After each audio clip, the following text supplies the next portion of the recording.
Casa encantada de West Hobart. West Hobart es un suburbio ubicado en el centro de la ciudad de Tasmania, Australia. A lo largo de los años se han registrado decenas de historias sobre supuestas casas embrujadas, apariciones fantasmales y otros fenómenos paranormales tanto por parte de turistas como de residentes de la zona. No es difícil entender el porqué de estas historias, ya que West Hobart es un pueblo antiguo con una atmósfera que podría considerarse inquietante.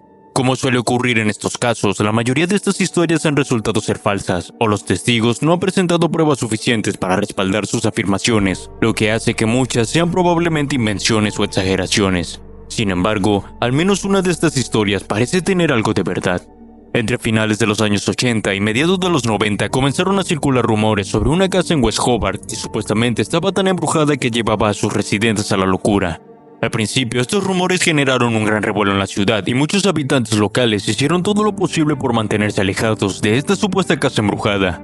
No fue hasta meses después que las autoridades intervinieron y lograron esclarecer la situación. Aunque era cierto que los residentes de la casa parecían estar perdiendo la cordura, no tenía nada que ver con la actividad paranormal. El verdadero culpable era una planta llamada datura, conocida como la hierba del diablo, que había crecido enredada en los árboles sobre la casa, dejando caer sus hojas en el tanque de agua de lluvia de la familia. Durante mucho tiempo, la familia estuvo consumiendo inadvertidamente pequeñas dosis de esta planta al beber del agua contaminada de su tanque. Esto provocó que, lenta pero seguramente, empezaran a perder la cordura y cayeran en un estado de delirio cada vez más profundo. La datura es una planta de la familia de las solanáceas, también conocida como hierba loca, trompeta del diablo o pepino del diablo. Aunque a primera vista parece inofensiva, es conocida por sus potentes propiedades alucinógenas, lo que la ha hecho popular en rituales espirituales de varias culturas a lo largo de la historia. Tribus indígenas de América la utilizaban en rituales de iniciación y ceremonias importantes. Los aztecas la empleaban como analgésicos en rituales, incluidos los sacrificios humanos. En el vudú haitiano, la datura se utiliza en el ritual de zombificación. A pesar de su uso ritual, la planta no es un alucinógeno recreativo común debido a su toxicidad. En dosis bajas o moderadas puede causar experiencias de delirio extremadamente perturbadoras, mientras que en dosis altas puede provocar parálisis e incluso la muerte. En la actualidad, la mayoría de las comunidades que alguna vez la usaron la reconocen como una planta altamente peligrosa y tóxica y han dejado de incluirla en sus prácticas. El caso de la casa embrujada de West Hobart resultó ser un ejemplo de cómo las explicaciones paranormales a veces esconden causas reales y científicas. Aunque no hubo fantasmas involucrados, el misterio se resolvió gracias a la intervención de las autoridades, dejando una advertencia sobre los peligros de la datura y la importancia de investigar fenómenos aparentemente inexplicables. Cropsey. Si de alguna manera pudieras viajar a los años 70 y pasar un tiempo en Staten Island, probablemente no te tomaría mucho tiempo escuchar sobre la leyenda urbana de un hombre llamado Cropsey. Según la historia, Cropsey era un secuestrador y asesino en serie que perdió a su hijo y, en su dolor, comenzó a robar a los niños de otras personas para lidiar con su dolor. Según la leyenda, Cropsey también tenía un garfio como mano, cicatrices, quemaduras y heridas abiertas que cubrían su rostro y cuerpo, y una apariencia generalmente aterradora. Teniendo en cuenta las grandes áreas de bosques no habitados, no es tan sorprendente que un relato como la leyenda de Cropsey haya llegado a la cultura popular en algún momento. Desafortunadamente, esto no fue solo una historia inventada por los padres de Staten Island para mantener a sus hijos alejados de los bosques y que no se perdieran. Aunque la leyenda tiene algunos elementos evidentes inventados como la mano con garfio y las horribles cicatrices y quemaduras, en algún momento, a principios de los 70, realmente comenzaron a desaparecer niños en Staten Island. Fue entonces cuando la línea entre la leyenda y la realidad empezó a desdibujarse y la historia del verdadero Cropsey reemplazó inmediatamente a la leyenda urbana. Esta es la historia real. Andre Rand era un hombre de Manhattan nacido en 1944 que se mudó a Staten Island a finales de los 60. Después de trabajar durante 2 años en la infame y brutal escuela estatal de Willowbrook para niños con discapacidades, Rand fue arrestado en 1969 y pasó más de un año en prisión por un intento de ataque a una niña de 9 años. Tan pronto como fue liberado 16 meses después, comenzaron a aparecer informes sobre más desapariciones de niñas pequeñas en todo Staten Island, incluida Alice Pereira, de 5 años, que jugaba en el vestíbulo de su edificio cuando desapareció sin dejar rastro. A lo largo de la siguiente década, Rand fue el principal sospechoso de las desapariciones y muertes de varias otras niñas de la zona, pero no fue hasta 1983 cuando recogió a 11 niños de una YMCA local y les compró comida rápida antes de llevarlos al aeropuerto, que finalmente fue arrestado y sentenciado a 10 meses de prisión nuevamente. Durante los años 70 y 80, docenas de niños pequeños desaparecieron en Staten Island, y aunque Rand a menudo era la última persona que se veía con ellos, nunca hubo suficiente evidencia para encarcelarlo por mucho tiempo. Durante muchos años se le vio frecuentemente merodeando cerca de niños pequeños, saliendo a caminar con ellos, incluso llevándolos a almorzar y cenar con él en restaurantes locales. Después de años de permitir que siguiera caminando libremente por las calles, la policía finalmente tuvo un avance en el caso en 1987, cuando encontraron pruebas irrefutables de que Rand estaba detrás de la desaparición y asesinato de Jennifer Seward, una niña de 12 años con síndrome de Down. En 1988 fue sentenciado a 25 años a cadena perpetua y mientras estuvo tras las rejas se encontraron más pruebas que lo vincularon con varias otras desapariciones en Staten Island durante los años 70 y 80. Desafortunadamente, solo fue acusado de un crimen adicional importante en 2004, que fue el secuestro de Holly Ann Hughes, por lo que pasará los próximos 13 años tras las rejas hasta 2037.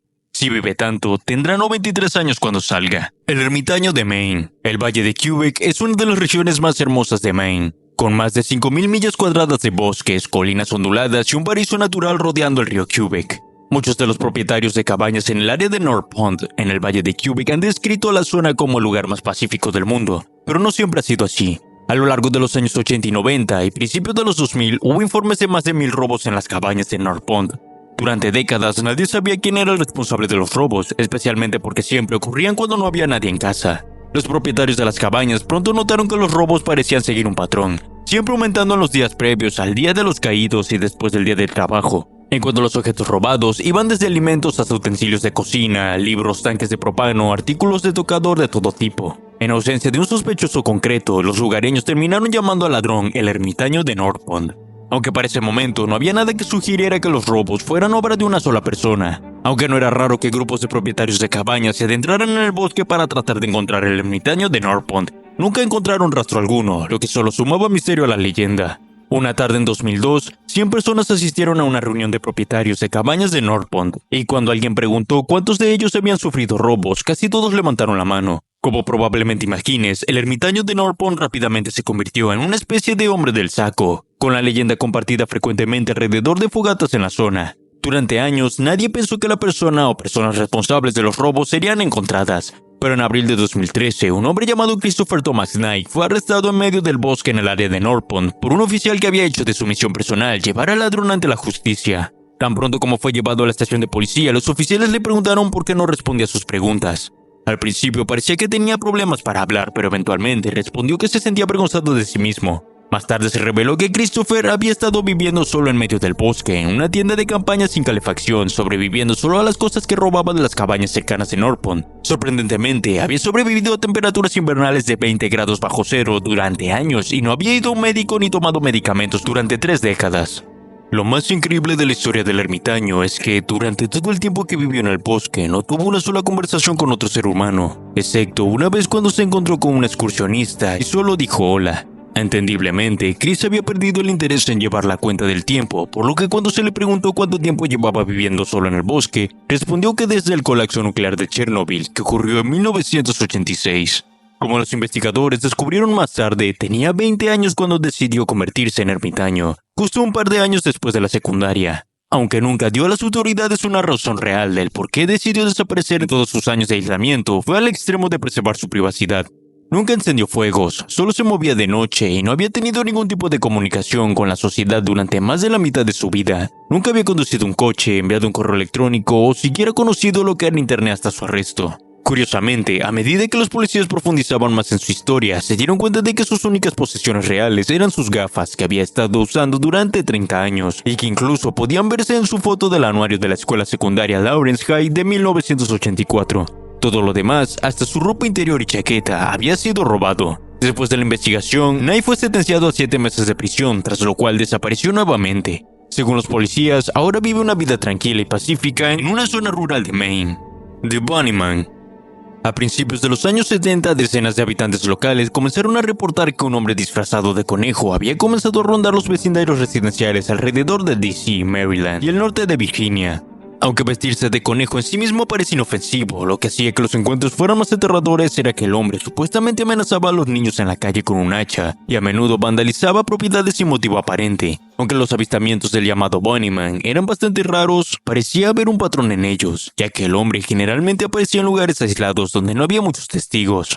La historia tiene muchos elementos típicos de una leyenda urbana y es algo difícil de creer, pero tras mi investigación descubrí que está basada, aunque de manera vaga, en una historia real. En 1970, una pareja estaba estacionada en un camino cerca de un puente en Colchester Road, en el condado de Fairfax, cuando de repente apareció un hombre al azar de la nada. Les gritó por supuestamente estar estacionados ilegalmente y les arrojó un hacha al auto. Aterrados, la pareja se fue inmediatamente del lugar sin tener la oportunidad de ver al hombre claramente. Cuando reportaron el incidente a la policía, mencionaron que el hombre vestía ropa de color claro y podría haber estado usando algo blanco en la cabeza. Sin embargo, la pareja nunca mencionó nada sobre un conejo en su declaración.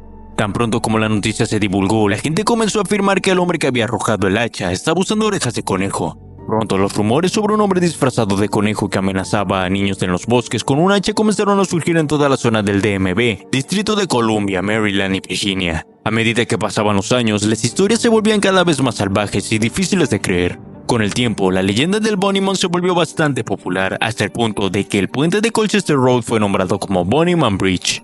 Hasta la fecha de la publicación de este video, la leyenda se ha estandarizado y la historia ahora sigue un patrón más o menos común. Según la versión más conocida, en 1904 se encontraba un hospital psiquiátrico cerca del puente de Colchester Road. En cuanto se construyó, muchos residentes del condado de Fairfax comenzaron a quejarse de la idea de tener un hospital con pacientes mentales tan cerca de sus casas, por lo que las autoridades supuestamente metieron a todos los pacientes en un autobús y los trasladaron a una prisión cercana. Sin embargo, en el camino hacia la prisión el autobús sufrió un accidente y todos los pacientes escaparon. Según la historia, unas horas después, la policía logró localizar y devolver a todos los pacientes, excepto a uno, llamado Douglas Griffin.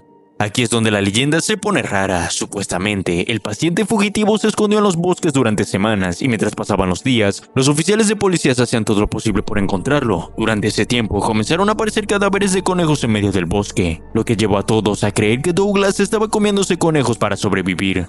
Luego, una noche de Halloween, un grupo de niños que estaban cerca del puente de Colchester Road vieron de repente un orbe azul brillando en el aire. Un segundo después, todos fueron congelados como conejos desde el puente. Según la leyenda, si vas al Bunnyman Bridge en la noche de Halloween a la medianoche, lo mismo te ocurrirá a ti. Obviamente, nada de esto es cierto, pero muestra el impacto que la historia de Bunnyman ha tenido en la cultura de Virginia, DC y Maryland. Hoy en día, incluso existen camisetas del Bunnyman, una franquicia de películas de horror, cerveza Bunnyman y todo tipo de mercancía relacionada. No hace falta decir que el área alrededor del paso elevado del ferrocarril cerca de Fairfax Station se ha convertido en una gran atracción tanto para turistas como para locales, y probablemente lo seguirá siendo durante muchos años.